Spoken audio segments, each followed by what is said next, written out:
First Samuel chapter 8. First Samuel chapter 8 is where we're going to be this morning as we kind of make our way in and around the life of David as we go through First Samuel and Second Samuel. But there's so much besides that climactic event of David slewing the giant, and it's important to understand the story of how did we get to David, and we're still in that portion of the book because it's just really cool. It's just a great way of you can see how God works and how God moves in this story. But let me just talk a little bit about my generation, Gen X, as we are referred to. We will go down, Gen X will go down as the generation who experienced the most technological and scientific shifts in history.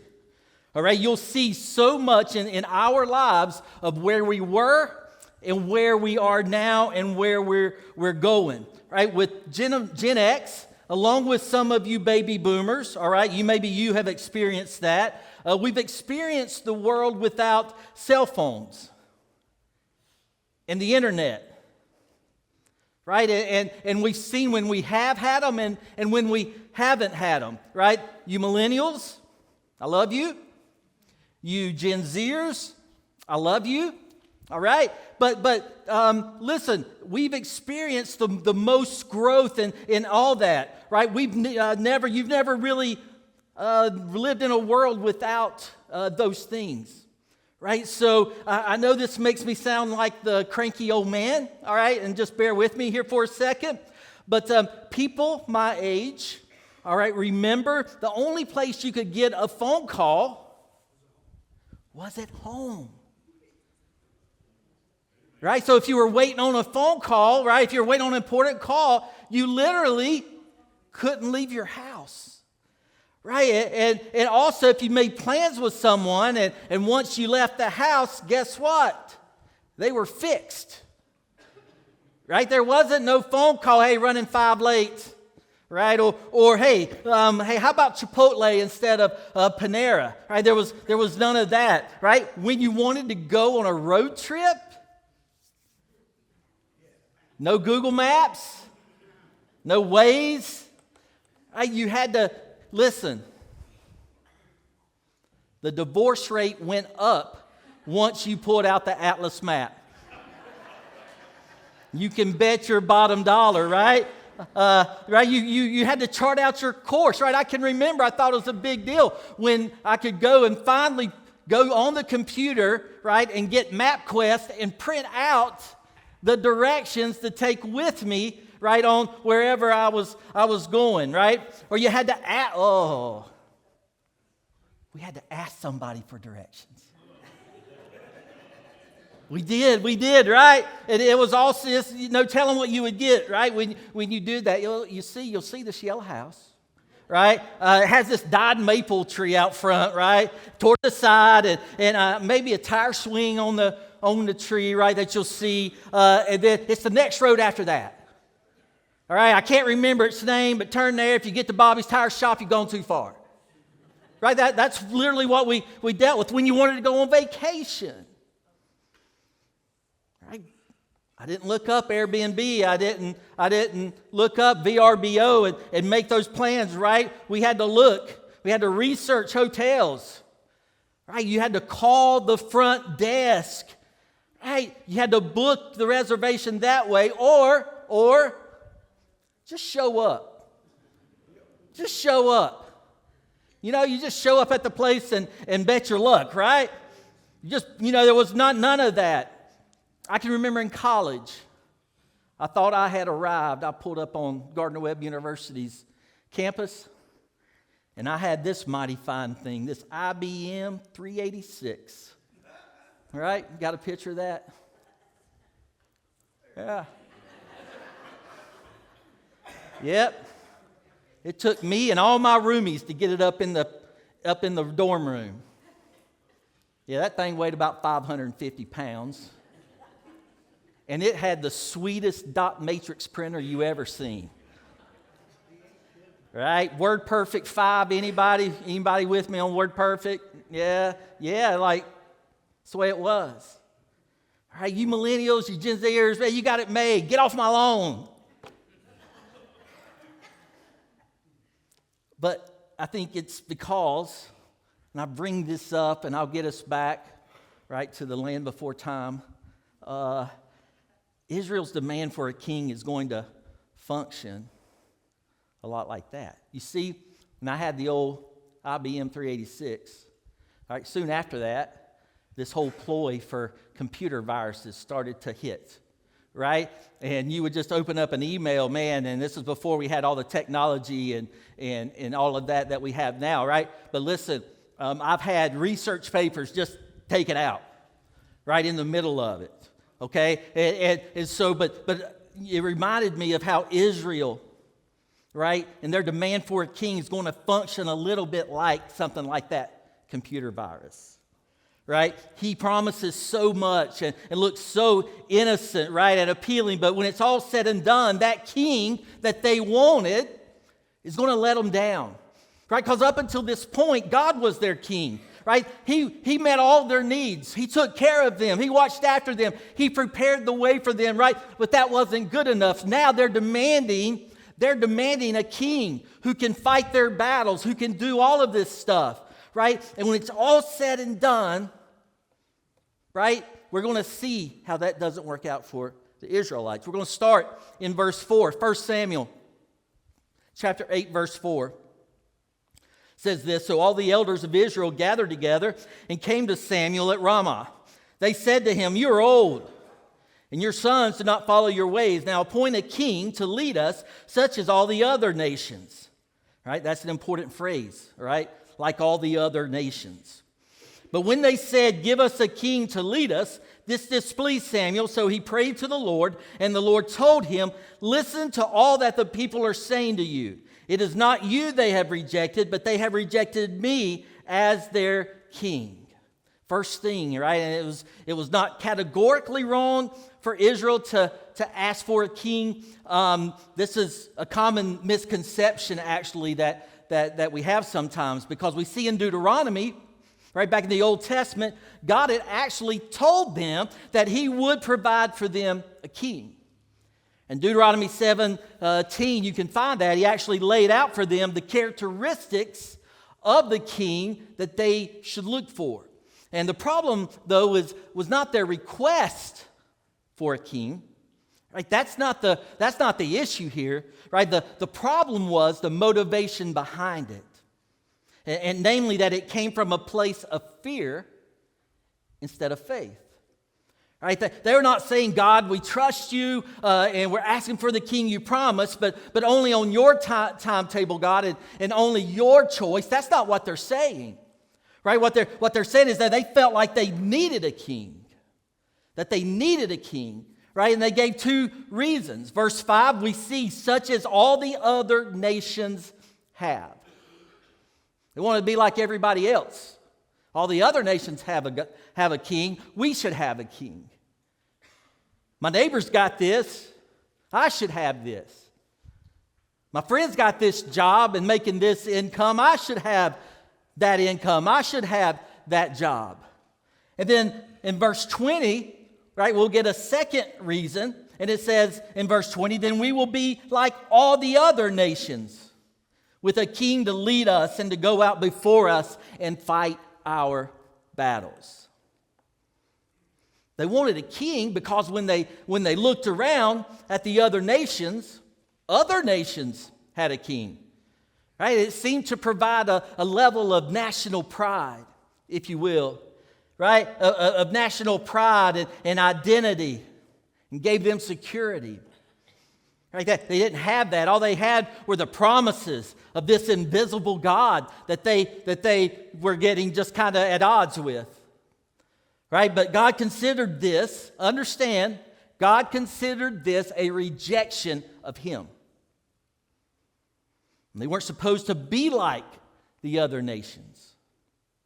They were supposed to be set apart. You and me, as believers, as Christ followers, are supposed to be what? Set apart. Right? But this wasn't good enough for this nation, for the nation of Israel. Right? Unlike the other nations, they weren't supposed to trust in the size of their army, in the numbers that they had in their army. They weren't supposed to be constantly and feverishly trying to accomplish all those things that other nations were trying to do. Their relationship with God was supposed to be the source of those things. They had something that all the other nations didn't have. They had a relationship with Christ. That was supposed to be enough. Listen, Christ follower, as a believer of Christ, if you've accepted Jesus as the Lord of your life, that is supposed to be enough. Bottom line, nothing else. Right there, there's nothing else that you need in addition to that to be exactly and live exactly according to the plan that He has for you. It's not how we do it, right? We have those add-ons that we'd like to do, but God continues, and we see in verse 8, as they have done from the day I brought them up out of Egypt until this day, forsaking me and serving other gods, so they are doing to you. This is God talking to Samuel. Right? God says from the very beginning, Samuel, I've never been enough for them. They've always wanted something else. Think back to the beginning. Let's talk about Moses. Went up to the mountain, right, to receive the law. They had just seen God deliver them miraculously through Exodus. They just witnessed God destroying the Egyptian army in the Red Sea. And when Moses was delayed a little bit coming back down from the mountain, they panicked, right? They panicked. They demanded Aaron make them a golden calf. That hasn't changed, right? Right? They would have a God to protect them like other nations. And that's why they wanted to look for something else, that golden calf. And as they made their way through the wilderness, they didn't trust God to take care of them. Listen, they had witnessed the things that they had witnessed God do, and they still wasn't enough. They had gotten to the place of the Red Sea. They saw the waters of the Red Sea. This isn't like you're passing over to Gaston County, to Mecklenburg County, right, and the river there. No, right, they had gone up to the Red Sea. They can hear and see the Egyptian army behind them. God separates the waters for them to walk through. And oh, by the way, it wasn't even muddy. It was dry. Right? They didn't even get their sandals muddy. They go through to the other side. The Egyptian army comes through. The waters ascend back. And these people are hard-headed enough to say, that's not enough. I need more. I need to see more. Some of you have a story, and you look back, and you have a Red Sea moment. You've seen God do miraculous things in your life. Heck, for some of you, the fact that you're sitting here today is a miracle in itself. Right? You've seen God move time and time and time again in your life.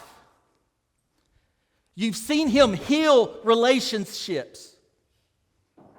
You've seen Him heal broken hearts for things that have happened in your life. You've seen Him give you a peace that you didn't think that you were even capable of. And yet, time and time and time again, we say, God, thank you, but I need more. I need more. Right? We're no different. Right? We're no different than these Israelites. Right? We're looking for a king in our lives that we don't need. Right? That our King, our Heavenly Father, the King of our lives, is enough. But we continue, right? We continue. And the Israelites continued. After they had all seen all these things, they still didn't trust that God was enough. They're still saying, we need a king like other nations. Right? We need a king who can go and physically fight our battles. And what's especially ridiculous about this is in chapters leading up to chapter 8, right? So between chapters 3 to 8, it's a lot of history, okay? A lot of cool stories in there, all right, about how this thing progressed. But one of those is really cool, all right? We skipped it, right? But listen, God had just defeated Israel's greatest enemy, all right? And by means of a cart and 2 cows, that's right, you didn't hear that wrong, God had let the Philistines steal the Ark of the Covenant as a punishment for Israel's unbelief. Right? So the enemy, the Philistines, right, stole the Ark of the Covenant. Right? And he did. He let them take it back, right, to try to teach them, right, that they have taken God for granted. All right? But just as quickly as he did that, he brought the ark back to them. It's an entertaining story, all right? But after the Philistines had captured the Ark of the Covenant, they put it in the temple of one of their gods, Dagon. All right, well, the next morning, Dagon's statue was lying face down in front of the ark. All right, and he had his hands chopped off. And they thought, well, that's weird. They set Dagon back up. Next morning, the same thing happened. Then all the men of the city got smitten with tumors. All right, they thought, well, that was weird and that was random, so they moved the ark to a different city. All right, and the same thing happened there. All right, eventually the Philistines are like, man, hey, we're out. Get this thing out of here, right? Get it gone. All right, so they put the ark on a cart pulled by a couple of cows. All right, the cows miraculously walked the ark straight back to the Israelites. All right, the Israelites didn't do a thing. The ark just showed back up on these cows. Right? And there are some awesome stories, church, in the Bible that you really got to read, right, and dive into.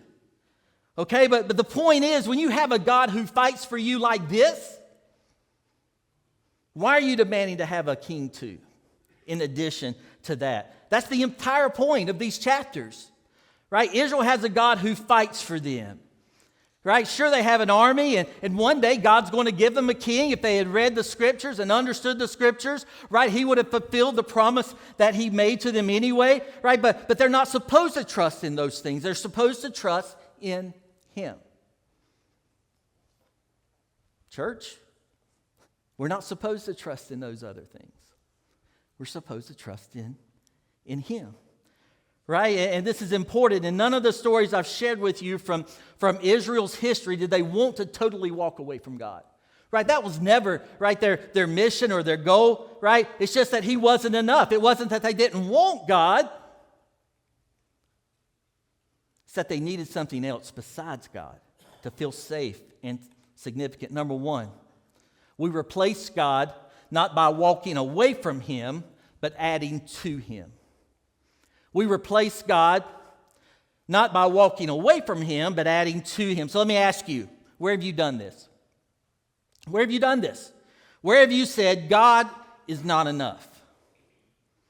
God is great, but I need something else, right, to ensure my significance and my happiness.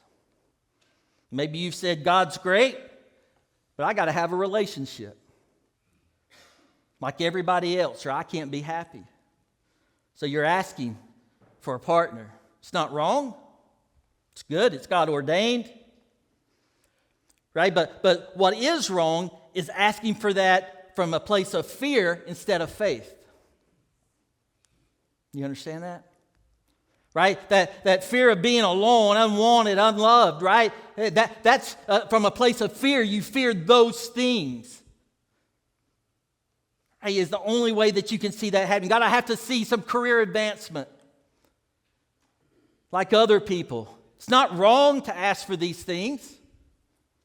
It's just that when you can't be happy without that professional development, or the income increase that it brings, right? That it shows that you're being motivated by fear that, hey, if I don't have this, man, if I don't make this much money, if I don't have this title, right, that I'm not going to be happy. I'm not going to be able to do the things that I want to do.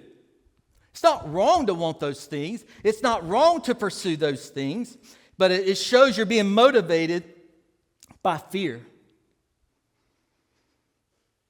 But when that's driven that way, God, you got to heal me. I got to have this healing. God, you've got to take away this ailment. God, remove this thorn from my side.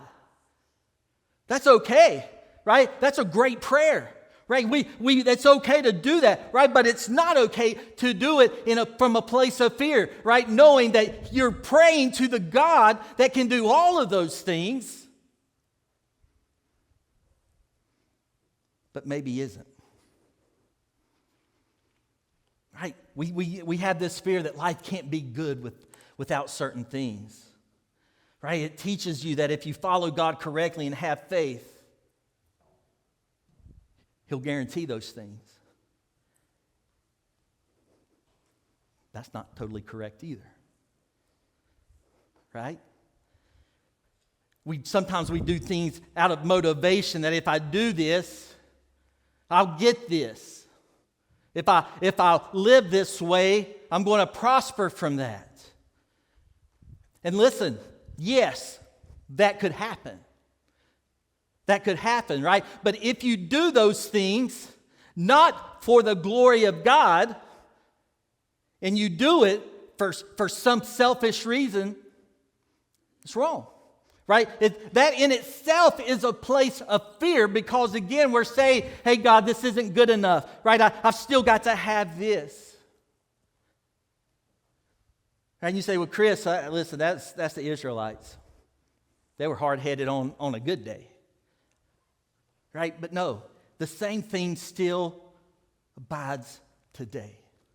We try to think that we've got to add to the goodness of God, that we've got to add to, right, how God has blessed us. Look at in the New Testament, James 4:3. James 4:3, he says this, that when you ask, you do not receive because you ask with wrong motives, that you may spend what you get on your pleasures. You adulterous people, don't you know that friendship with the world means enmity against God? Therefore, anyone who chooses to be a friend of the world becomes an enemy of God. Hey, listen, sometimes you don't receive the blessings because you don't ask. Right? That's biblical.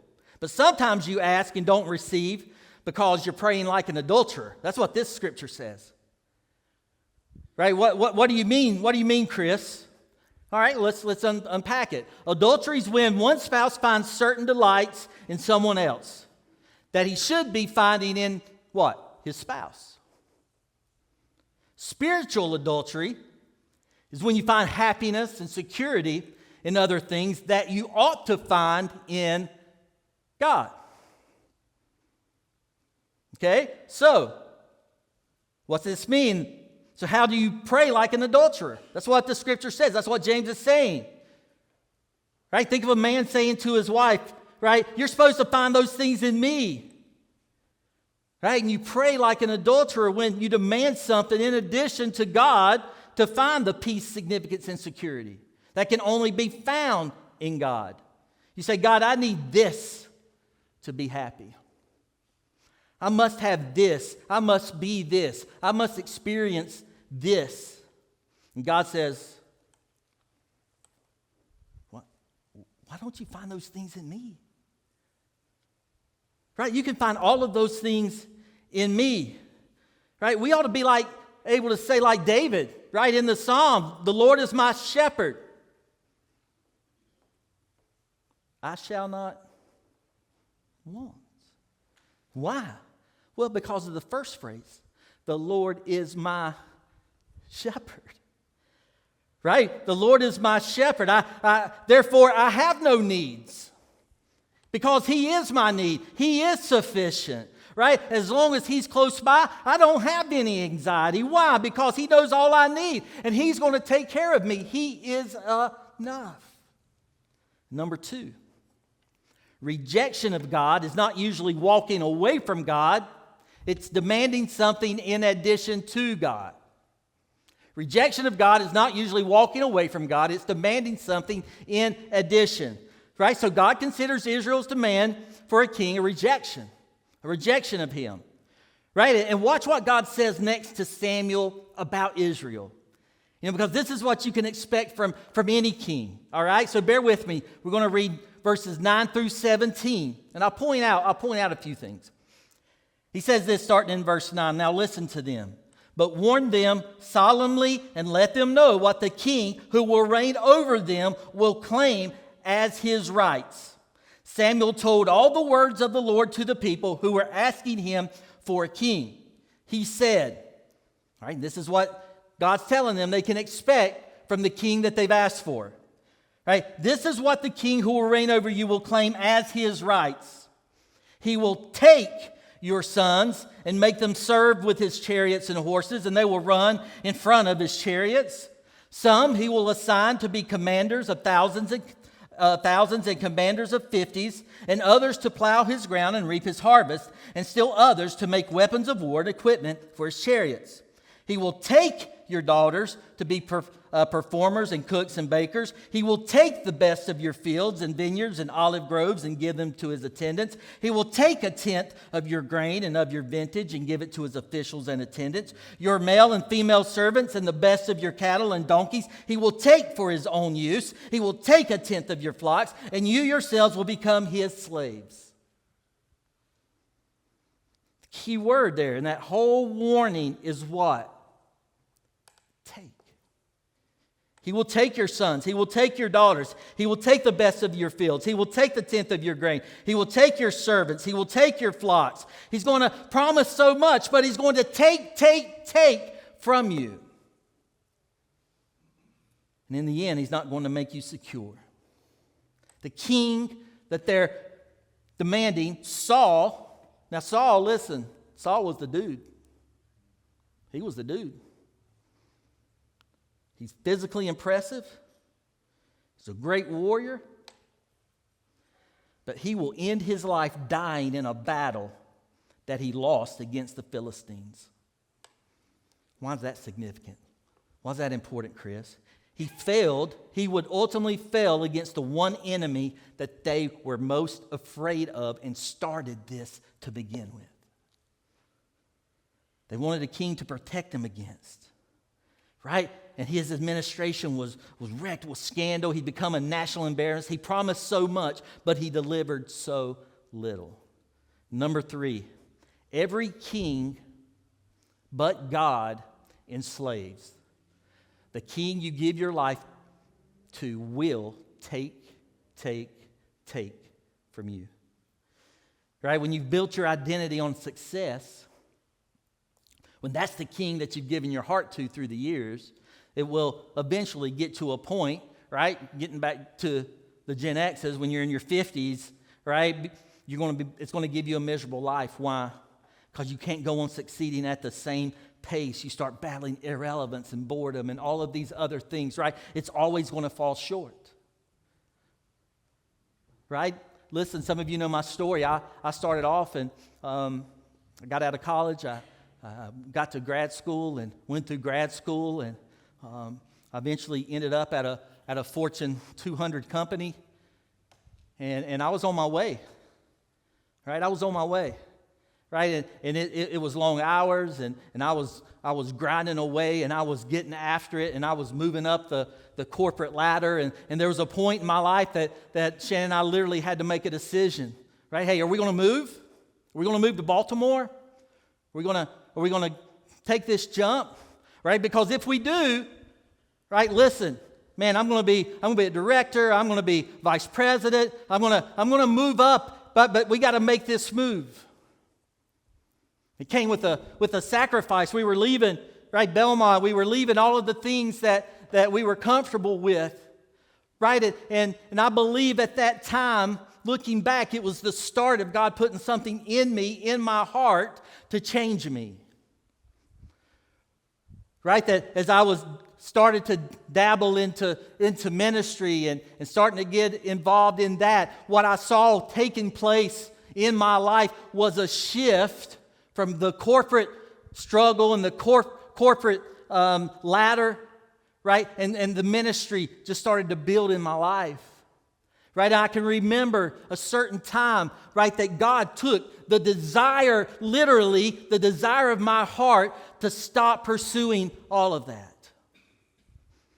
Right, I felt it, right, that I didn't get upset if I didn't get that role or my organization wasn't growing or this wasn't happening. Right, I had no desire for that. Why? Because the king of my life knew, right, he had a bigger view of what was in store for me, right, that he knew that if I went to Baltimore, if I had pursued all of those things, all of the things that the world had set out in front of me that I could have had, right, if I had pursued that, this kingdom, right, the kingdom that he had set forth, the path that he had set forth with me would not have taken place.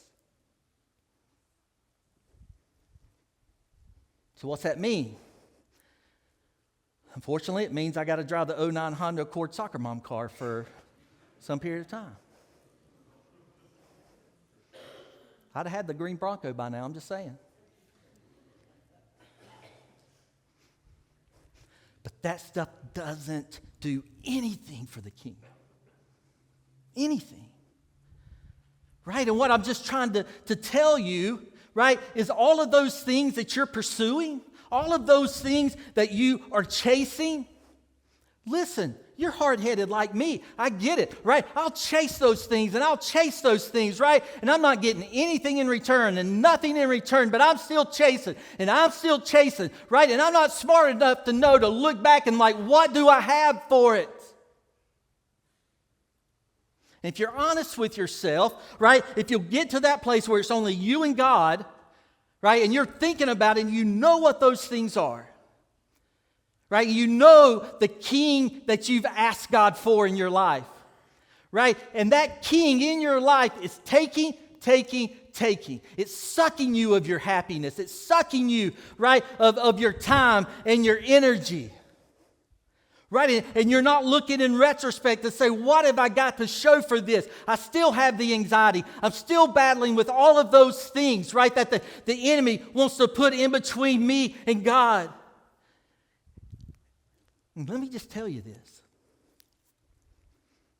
We think addicts are just those people that struggle with drugs and alcohol and all of those things. That's not the case. That's not the case at all, right? Some of you are addicts and you don't even know it, right? Because you keep going back. You keep going back to the same king, to the same thing, right, that has gotten you to the place that you are now, that you aren't happy with, that you struggle with, that keeps you up at night, right? And God is saying, you don't need a king. I am enough. I am enough.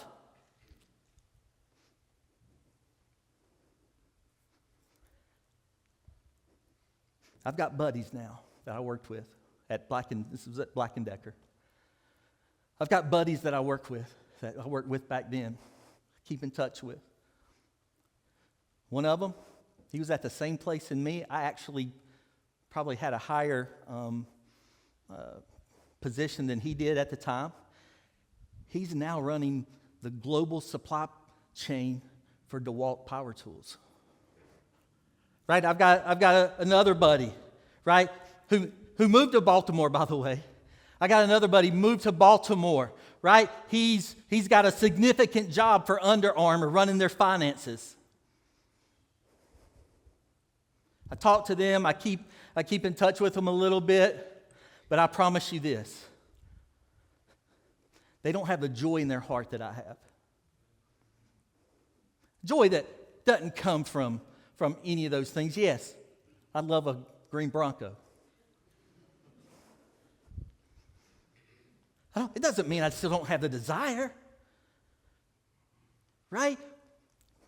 But all of that pales in comparison, right, to the joy that you will have. Listen to me, the joy that you will have if you will just follow and walk in the step of the purpose that God has for you. Right? And I know what you're going to say, well, Chris, I don't know how that. We've been talking about it. Right? Get in your word. Right? Get your prayer life. There's no silver bullet here, right? And I promise you, if you will be obedient to the Holy Spirit tug, Chris, I don't know that you will. You will. Oh, you will. You're going to know. Right? And it can be simple things. It could be simple things in your life. Right? It could be relationships. It could be a job. It could be any of those things. Right? But what it also could be more intimate things. It could be relational things. Right? It could be things that you're putting in front of your walk with Christ. The things that He's trying to get you to pay attention to. Right? Those things that make you uncomfortable. Those things that make you uneasy. Right? It may not be some big situational things because He knows that's not what you're struggling with. What you're struggling with is something personal in your heart. Right? And some of you can't sleep at night. And you keep going to that well. Time and time again. I don't even know where I am in my notes.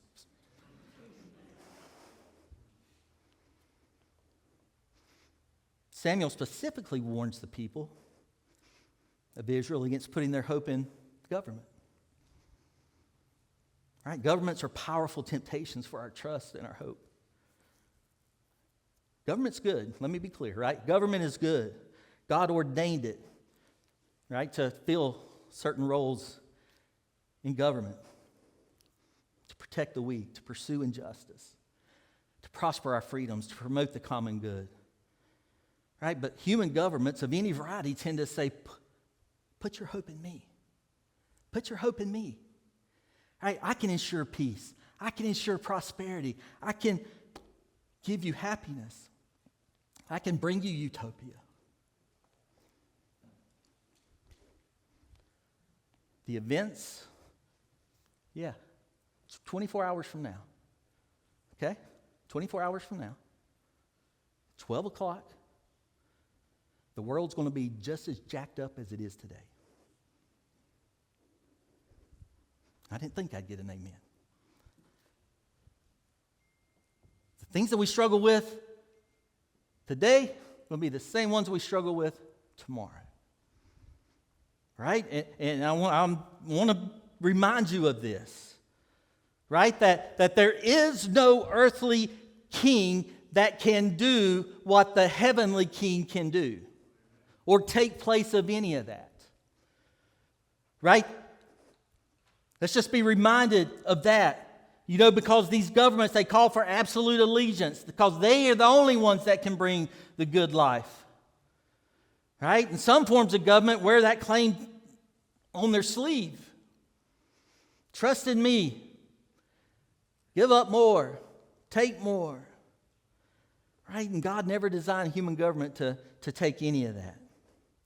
All earthly kings that we demand, whether literal, like an actual king, or metaphorical, like success or money or relationships, are going to not only let us down, they're going to enslave us. Let me finish up. It says in verse 18 of chapter 8, when that day comes, you will cry out for relief from the king you have chosen, but the Lord will not answer you in that day. But the people refused to listen to Samuel. No, they said, we want a king over us. Then we will be like all the other nations with a king to lead us and to go out before us and fight our battles. And when Samuel heard all that people said, he repeated it before the Lord. And the Lord answered, listen to them and give them a king. And then Samuel said to the Israelites, everyone go back to your own town. Sometimes the only way God can break your enslavement to something is to actually give it to you. It's to give it to you. That's what He did. Right? In the next chapter, God gives Israel a king. Right? He's going to be impressive. He's going to be good looking.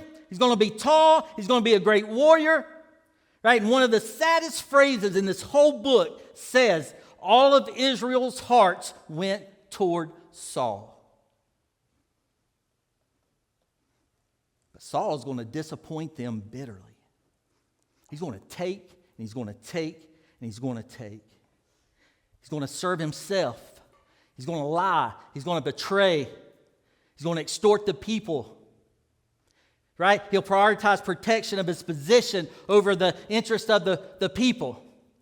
Right? Let me tell you, the most amazing line in this story is in verse 18. When that day comes, you will cry out for relief from the king you have chosen, but the Lord will not answer you in that day. In one sense, that was true. Right? Israel had to learn the hard lesson from Saul. He left them broken, defeated. But in another, right, in a much more profound sense, God in mercy pulled back from this threat.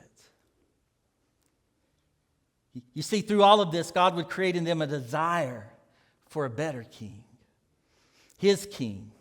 A king after his own heart. And the first representative, the first symbol of that king is going to be David. But he's not the ultimate fulfillment. The ultimate fulfillment is Jesus. He's the king. He was a king utterly unlike Saul. Of Jesus, it was said in Mark 10:45. Mark 10:45. And this is a verse that I would tell you, right, memorize. Put it on a wall. Put it on a coffee cup, whatever. For even the Son of Man did not come to be served, but to serve and give his life as a ransom for many. Right? The Jewish people, they rejected Jesus, right, as king. But unlike Saul, who murderously oppressed those who opposed him, Jesus bore his body in their rejection. He willingly went to the cross. He willingly did those things.